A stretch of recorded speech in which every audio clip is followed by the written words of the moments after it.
a cargo de Jean-Paul Rodrigue de la Hofstra University de New York, quien abordará la geografía del transporte marítimo internacional, la innovación y desafíos en un contexto global cambiante. Doctor Jean-Paul, tiene usted la palabra. Un aplauso también para él.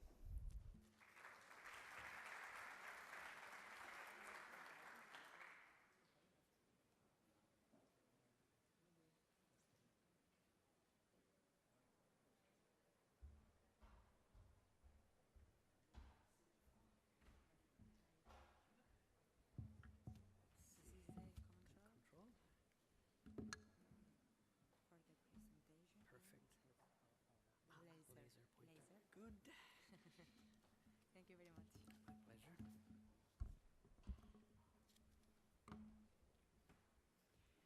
Okay, good morning. Am I the only one wearing a tie? No? Okay. Sorry, that's true. I'll have to adjust to the setting, I would say. I apologize. My name is a fraud. By this I mean that it sounds Spanish, but it's actually French. Okay, so I do not speak Spanish, unfortunately. I learned to speak French first, and then I learned to speak English out of necessity. I married a Serbian wife, so I learned a few Serbian dirty words. And then maybe I'm going to work a little bit on the Spanish eventually, so apologies for this misconception about my name. It has a very long story, actually. My ancestor moved to Quebec in 1680. He was supposed to go south, but the ship went in the wrong direction. So I might have been today a Colombian citizen as opposed to a Canadian citizen out of this mistake. He was probably drunk.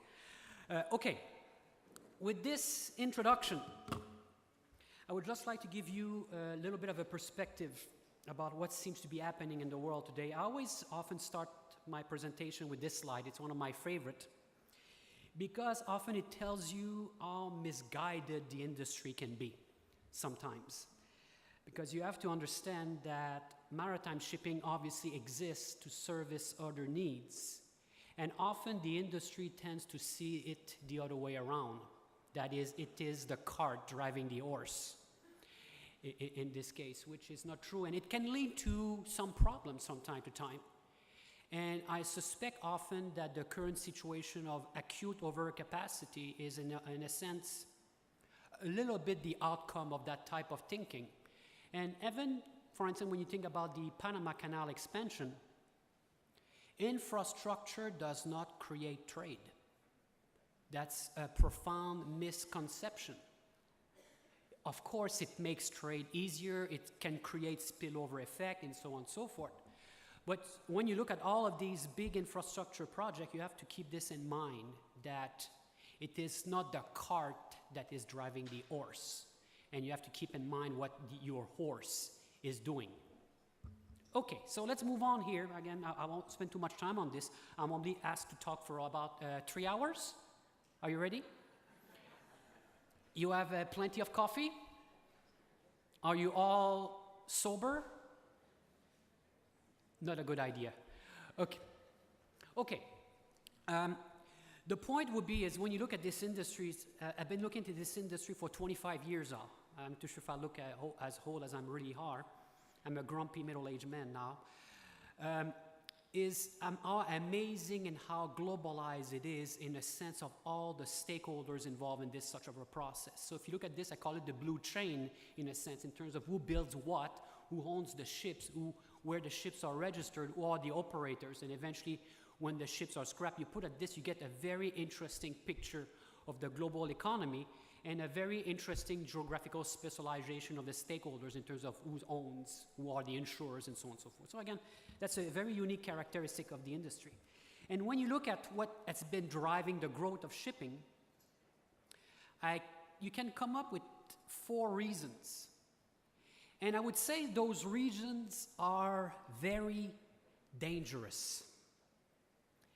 Here's what I mean. The first is very easy to understand.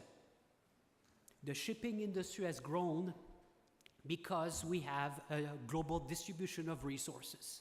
And you have to trade because you don't have those resources. Easy to understand. The problem is that this aspect of the shipping industry is for roller coaster enthusiasts. Up, down. If you look at the BDI, it's crazy. If you talk about oil today, you have a very different perspective if you talk about oil shipping just 5 years ago. So there are very wide cycles, very, very difficult to predict. And when those cycles change, it catches everybody else with their pants down. And underwears is very ugly sometimes. Mine are very ugly, actually. Okay, second aspect. And that one is excessively also complicated, is the comparative advantage driver. By this I mean, because of globalization, it has enabled, let's say, an international division of the production in many countries, especially Asia. But keep in mind that this is not absolute. This is comparative. And when you compare, I would say, advantages to one another, they change. And if those advantages change, your structure of trade changes. And this is exactly what's currently happening in China. What has been driving trans-Pacific trade? China, China, China, China. China is over. China has no more very effective comparative advantages. So currently, thousands of supply chain managers and manufacturers are re-advising or reconsidering their manufacturing strategies because the labor cost advantage of China is much less present. So if you plan your strategy according to the growth of Pacific trade and the growth of the Pacific trade handled by the Panama Canal expansion, you are going to be sorely disappointed because those cargoes are going to go probably somewhere else because the advantages change. Another factor, of course, is technical improvements. In terms of productivity, in terms of intermodalism. And here's the problem. This has generated tremendous infrastructure investment to improve terminal productivity, terminal capacity, dredging. And this has led to questionable levels of traffic generation. That's a little bit complicated. In the past, you simply build it and you got the traffic. Today, it is very, I would say, subject to debate. Last factor, which is very well known, which again is, I would say, complicated, is the concept of economies of scale, which is actually right now, if you excuse my French, screwing the shipping industry. In the sense that that drive to build bigger ship, to improve capacity, to reduce your costs, bigger economies of scale begets more economies of scale, and you end up caught in a cycle, which is very, I would say, difficult to escape from. And that's a problem, is when you build economies of scale, you internalize your benefits, and you push down the cost to the ports and the inland freight distribution system. And the ports are saying, WTF. I'm stuck, I have to provide this to accommodate those bigger ships, and I don't necessarily get additional cargo. A lot of East Coast ports are about to learn that harsh lesson, in my opinion, with the Panama Canal expansion.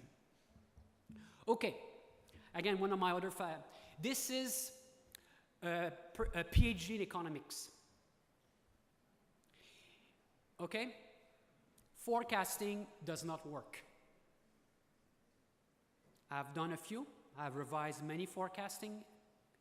There's always one thing in common with all the forecasts, the port volume, the traffic forecasts I've seen, that's always wrong.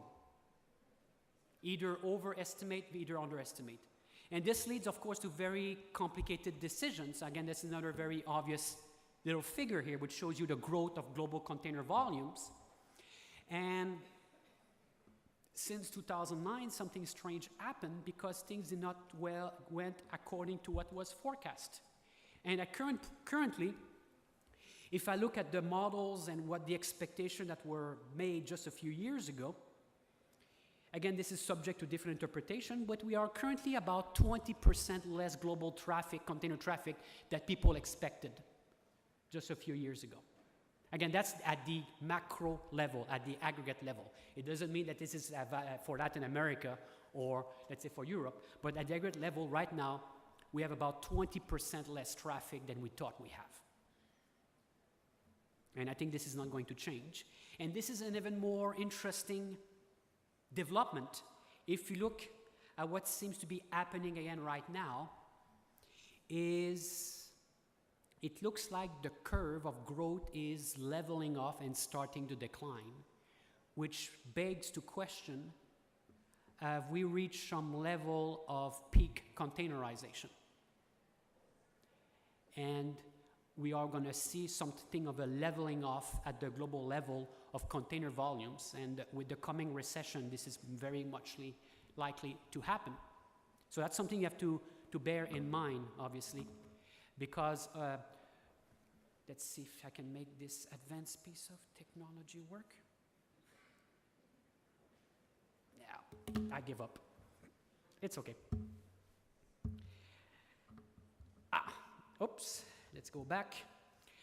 Again, I won't spend too much time on this, but we did some work to try to divide the world. What is the biggest shipping markets you can come up with in terms of similarity? And this is pretty much what we come up with. The world can be divided in about less than 30 large shipping markets. And those are what they involve. I don't want to spend too much time again on this. And in terms of what was the growth per market, you get something like this. And pretty much something like 50% of all the growth was taking place in Asia, in the usual markets in that case. So this is, again, a very well-known figure, which leads to something like this, which is the current picture of global maritime shipping, which is, in a sense, a very high level of concentration among a very limited amount of gateways. That is roughly something like 20% of all the container ports in the world will handle something like 50% of all the traffic. And with the further application of economies of scale, this again puts additional pressure, and this I would say, increase some kind of the level of concentration which is taking place in terms of the shipping industry, which is again very, very, very paradoxical. Think about this. Stabilization of the volume, polarization of the traffic, infrastructure pressure on very specific places. So that's very contradictory developments which are, I would say, currently taking place. And to move on a bit further on, this is simply an inventory of all the real estate owned or, let's say, leased by global terminal operators around the world. And it's pretty much something like 172 square kilometers of the global coastal real estate, which has been owned by global terminal operators, again, in an attempt to capture this. There's, of course, a big similarity between these two maps in terms of who's capturing that real estate. So let's have a look at the situation of the Americas, which is, I would say, very interesting in terms of it is now, in a sense, roughly 55% North America, 45% South America in terms of the volumes, in terms of the distribution of the volumes, as you can see here, in terms of what are the volumes, and let's say the dark blue bar is the volumes handled by the West Coast, and then the East Coast, the Gulf, the Caribbean, actually, which is pretty interesting, you can see here, quite substantial. That's the biggest volumes in South America, roughly around the Caribbean range. So that's okay, that's pretty well known, but let's a little bit have the look. I'm gonna show you two maps here of before or during the financial crisis and after the financial crisis. So roughly between 2007, before the crisis, in 2012, when the crisis was pretty much over, you will notice that the US East, West, and Gulf Coast account virtually for no growth whatsoever. As you can see here, the blue bars on the bottom of this, virtually no growth whatsoever taking place during that period of time, and all the growth taking place in Latin America, along the Caribbean, along the east and the west coast of South America. However, something interesting happened after. From now, 2010 to 2015, it is the US East Coast that has generated the largest amount of traffic growth. I was surprised. I was not expecting something like that. Even much more than the US West Coast. While the growth in the Caribbean was slowing down, and maybe a little bit more growth in South America. And you see here those circles identify the poles of interest. And of course, around the Panama Canal is interesting. You can see, I suspect a lot of the drop in the Caribbean is attributed to the socialist paradise, Venezuela. I think Colombia is facing a problem now. You are being invaded by Venezuelan housewife to come to buy toilet paper and cooking oil. It tells you how bad your country is when you can no longer go to the bathroom with comfort. Okay? That's a shitty situation. Okay, excuse me. But that's very interesting. Look at this. And again, I'm puzzled. What's happening on the US East Coast before the expansion? The growth has taken place even before the expansion, and it's interesting, it's in a sense of a rebalancing of the traffic between the US West and East Coast, and the East Coast has been gaining. And the issue is, the East Coast is still believing that after the Panama Canal expansion, they are likely to continue this trend of gaining a very significant share of the traffic, and I'm not convinced about that, because my assumption is that growth has already taken place, and that growth was simply a rebalancing between the weight of the East Coast, the weight of the West Coast, and the now usage of the Suez Canal route. Because right now, it is roughly 30% West, 30% East Coast, and 30% Suez to service the US East Coast. Again, those numbers are very rough. It can change, but that's very, very surprising in that case. I'll skip that one. It's pretty much the same story of the balancing between the East and West Coast, and the East Coast has been gaining a lot in recent times. Which brings us to the question of transshipment, which is, of course, a very, very big question for the Caribbeans, Colombia in particular as well, in the post-Panama Canal expansion. And if you look at the world, you can divide it in a specific number of transshipment markets. And each of these markets account for a share of the global total transshipment business. And roughly the Caribbean at this point in time is about 8-9% of the global transshipment market. The question is this share going to grow? Or is this share going to decline? That's an interesting question which remain obviously to be seen in the post-Panama Canal expansion, because I'm going to elaborate a little bit about that. So a little bit of a look. I'm sure you've seen that triangle many times. And interestingly, roughly, about 55% of all transshipment activity in the Caribbean basin takes place roughly either in Panama or Cartagena in this case. And that's, again, an interesting question. Transshipment takes place in Panama because you had no choice. You had to stop in Panama because the ship, the Pacific ship, and you were forced to do that.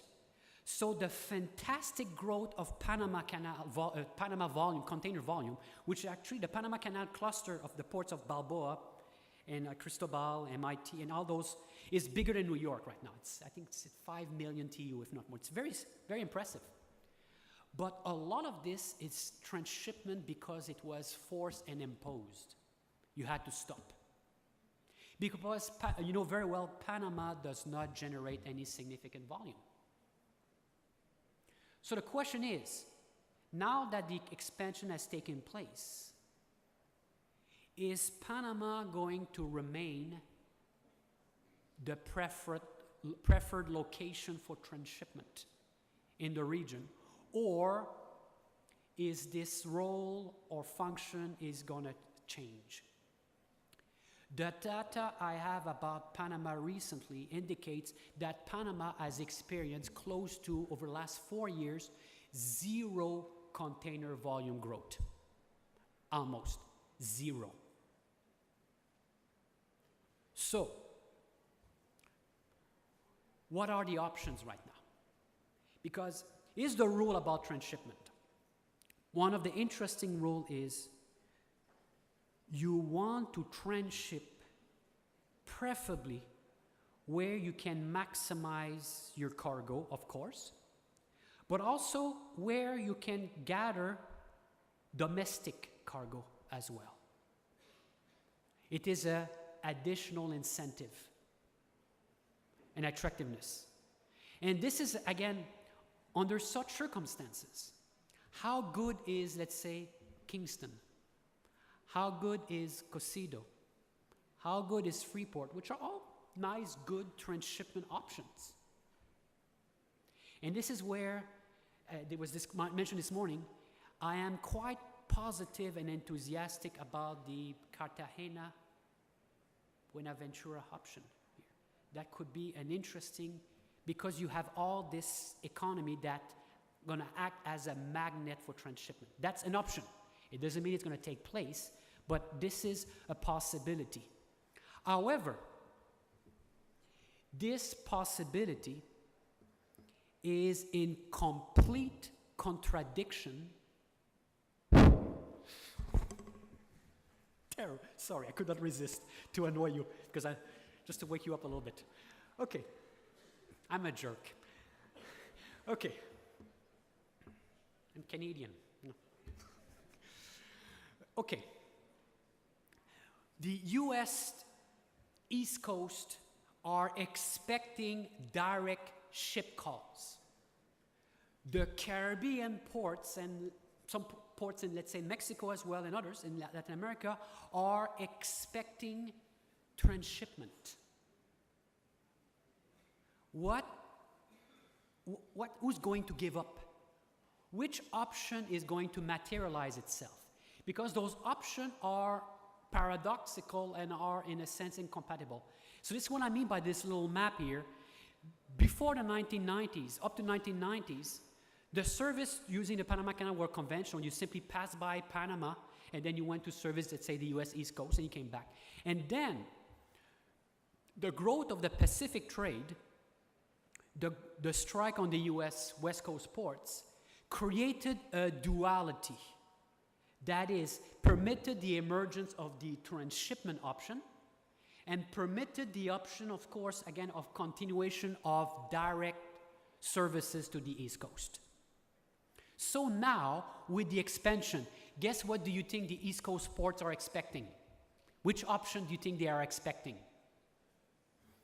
Option A. Which option the Port of the Caribbean are expecting? Option B. Each option takes away volume from one another. So which one is going to take place? And that's a very interesting question. Who's going to make this type of decision, in a sense, in terms of the service configuration? Because is it going to be more direct calls? Miami will be very happy, Hampton Roads will be very happy, or it's going to be more transshipment, so Cartagena is going to be happy. So it's an interesting balance. And I suspect, in my opinion, in the first stage, it looks like maybe the direct services might grow faster. But eventually, when more and more bigger ship comes about, it is the transshipment option which is likely to prevail, especially because this transshipment option will be compatible with the emergence of what we call circum-equatorial routes. So now that Panama and Suez have semi-similar capacity, there's going to be an incentive to circle around and have north-south services eventually, particularly since the Suez option is so significant now for the East Coast port. So that's, again, a very interesting question. I don't have very good answers about that one, but those are the possibility, and it will lead, in a sense, to such a system where the world will be a very big conveyor belt around the equator with north-south services and large transshipment markets, which are highlighted here. And obviously the Caribbean will be likely such a market for the Americas. And that's a scenario. It doesn't mean it's going to come about. A little bit about terminal automation, which is a very big subject. And I think there are going to be a few more speakers going to talk about this today much more, I would say, better than I can. I'm not, surprisingly, I love technology. I love productivity, I love efficiency, and I keep asking myself, why am I so uncomfortable about terminal automation? It's strange. And the best reason I can come up with, in my opinion, it's taking place somewhat for the wrong reasons. And it is going to change the relationship between ports and their community. When I say here as a joke, you push a button, terminal automation, kill all humans, jobs. If the port start to generate less and less jobs for the local economy, how does the local economy is going to perceive now the port in an era of full terminal automation? You say, I don't care, you don't generate any, you're very efficient, thank you very much, but you don't generate that much job. That's a risk, in my opinion. Please do not undermine this risk. And the reason I'm asking that is the automation is part of a push coming from the shipping industry. Part of the economies of scale. Bigger ship obviously requires more efficient terminal productivity. So in a sense, that's somewhat of a wrong reason. That is essentially an industry which is benefiting from economies of scale, in itself does not automate much, and is pushing the automation process on the terminal operators, on the gates, and eventually on the interland, even up to the warehouse, as a way to accommodate its push in that case. So again, this is, in a sense, the paradox in which a lot of terminal automation is taking place. Again, I don't say it's a bad thing, obviously it's not, but it's taking place in a, I would say, complex environment. Moving on. That's another of my favorite theme these days. Scale is not always an advantage. If we apply economies of scale to human beings, this is what we get. Okay? Big. Sexy. I don't think so. So, many of my colleagues and I are starting to wonder to what extent we have reached a point where we no longer have economies of scale, but we start to have growing disadvantages of scale. Again, that's something which, again, it's very uncertain these days. Because, of course, if you look at the evolution of ships, you probably have seen that graph, that chart many times before. Before, it was pretty simple. Panamax was a safe bet. If you want to be a port, you simply need to be a Panamax, and it was great. So eventually, all the shipping industry maximized this efficiency, and then after Panamax, in a sense, the goal was to improve the efficiency of ships. However, you have reached a phase which I call the field of dreams phase, because it seems to be heading towards a race towards diminishing returns and diminishing productivity because of that. You build bigger ships because you want to operate, and bigger ships begets bigger ships, and you're stuck in that point. And it makes me wonder, with the last class here, which is going to be the Neo-Panamax or the new Panamax, to what extent this is going to be a very powerful factor shaping a global new technical standards in maritime shipping. I'm not entirely sure about that. Is this going to create a scale back a little bit behind this? Because believe me, there is enough trade on this planet to fill up those ships. Not anytime soon. And the more capacity you add, the more you screw yourself. And everybody is screwing themselves these days. So again, it's complicated. An example. Again, it's simply, this was praised. I remember a few in December, big news. Oh, Tripoli class ships coming up now to Los Angeles. 18,000, sorry.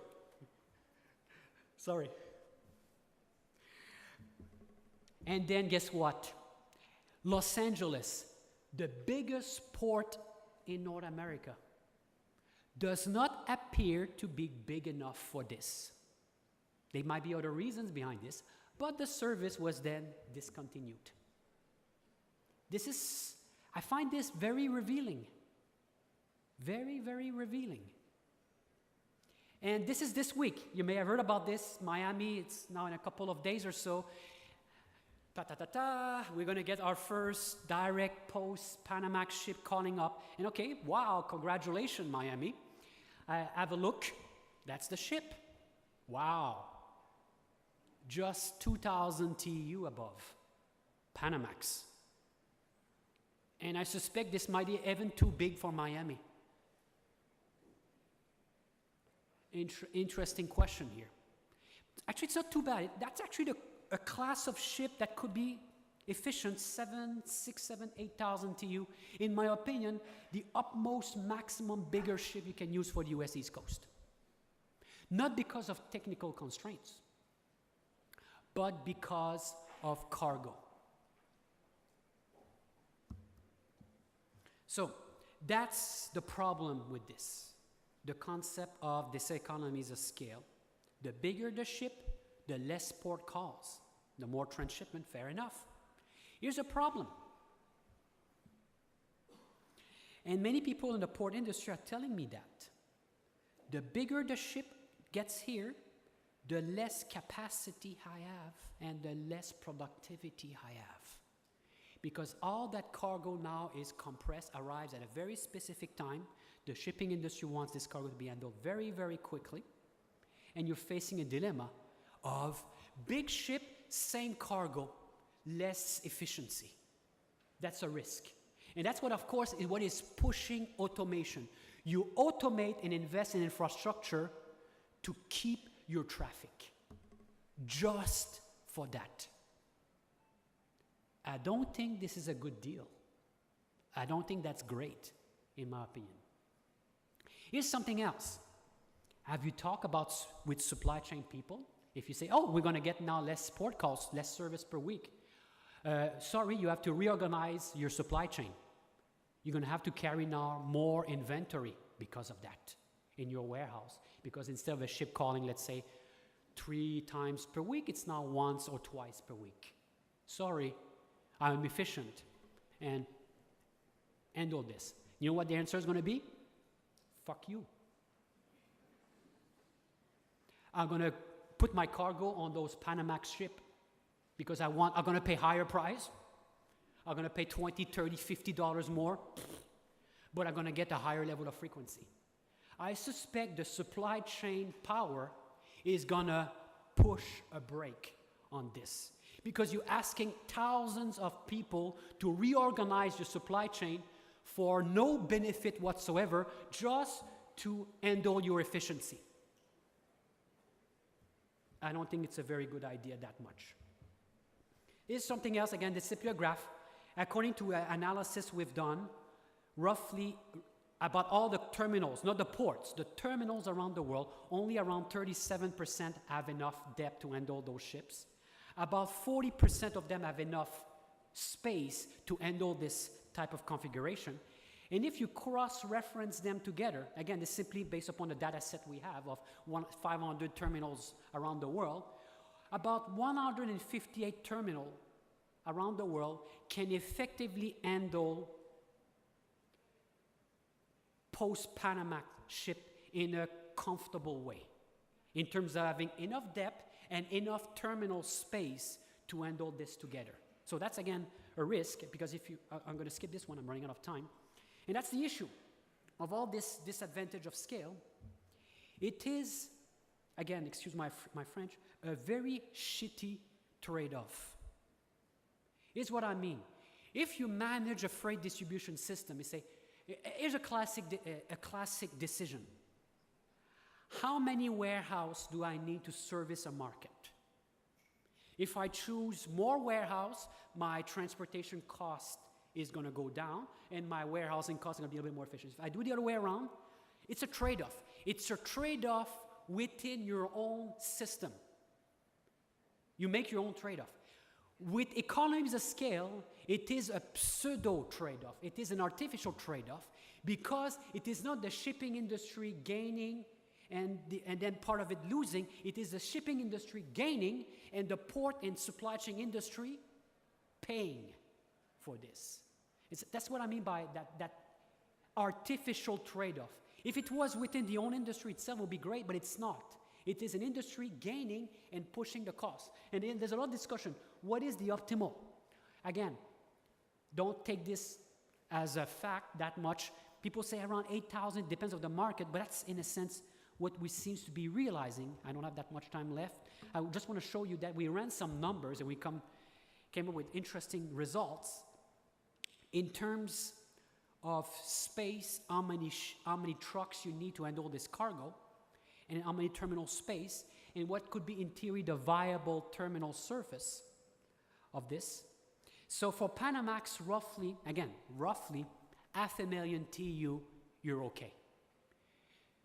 Now with post-Panamax, you need to be around 1.5 million TEU per year to be able to service this type of trade effectively. Again, this is simply an estimate of which volume of ports need to generate to have some viable regular post-Panamax services.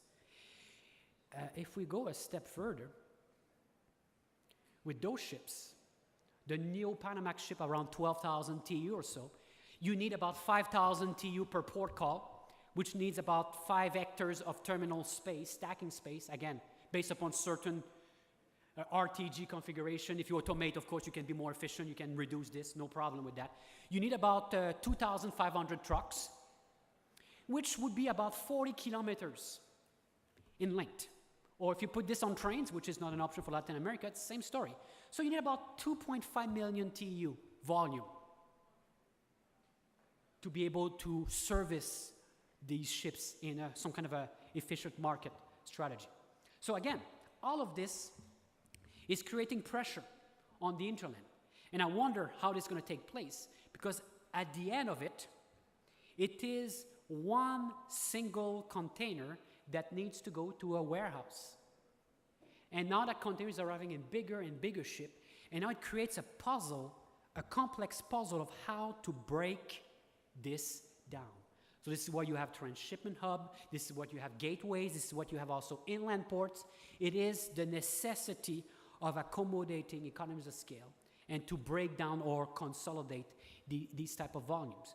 So question is, there's no one size fits all, it's obvious. We're going to see, in a sense, a redistribution of ships according to what ships are better for which routes, and it's going to be the market who's going to decide. It's going to be not going to be port development plans or national strategy. It's going to be market in terms of how much cargo you need to effectively service and how frequent your service. Because you say, oh, I'm going to have a big ship, it's going to be very efficient, but your customer is going to not be very happy because only one call per week, you are messing up my supply chains because of that. And here's something else. That's the last slide today.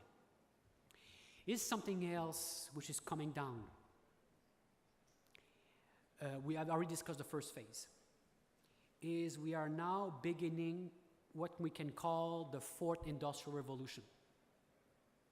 And do not take this lightly, because this is going to change your horse. You know the horse? It's going to change your horse quite a lot. Allow me to explain what I mean by this. Okay, fourth industrial revolution will create wonders for terminal in terms of automation. Capacity, faster, great. You look at, from a tour operator, you look like, wow, this is interesting. I'm going to be much more efficient and productive because of all these technological benefits. But do you think this does not apply to manufacturing? Of course. If you start to have automation of manufacturing process, robotization of manufacturing process, 3D printing, what do you think supply chain managers are going to do? Are they going to stay in China? Of course not. Where are they going to go? They're going to reshore. They're going to go as close to the market as possible. Because for them, automation, the labor equation is gone. I don't need to go in China. I'm going to go to Mexico. I'm going to go to Canada. I'm going to go to Detroit. Because they're going to lessen my lead time substantially. Because labor is no longer an issue, it is now optimal market and resource accessibility. What do you think the impact this is going to have on your business? Interesting question. And that's, again, a very, very big deal. It's not there yet, but it is happening as we speak. Every month or so, I read news about new manufacturing technology, new decisions which are made because of these type of change. Briefly, energy, okay, fair enough. Last and not least, here's another issue about manufacturing. It's going to create a very weird world. A world where you have an abundance of goods, low price, but very few jobs. What type of market this is going to be? Interesting question. Again, I don't have answers to that, but it's simply points I would like to make here. Last and not least, we think about aging of population, demographic shift. This is also going to play, and also changing consumption patterns. Automated vehicles. All of this, my point is, you're the cart. Congratulations. Keep an eye on the horse, because it's the horse which is driving you. You're just a cart. You're convenient, you're useful, but in a sense, you are the provider of services. And I would say, yes, that's about that. Again, one of my famous slides. The industry does not always act on its own interest in this case. Thank you.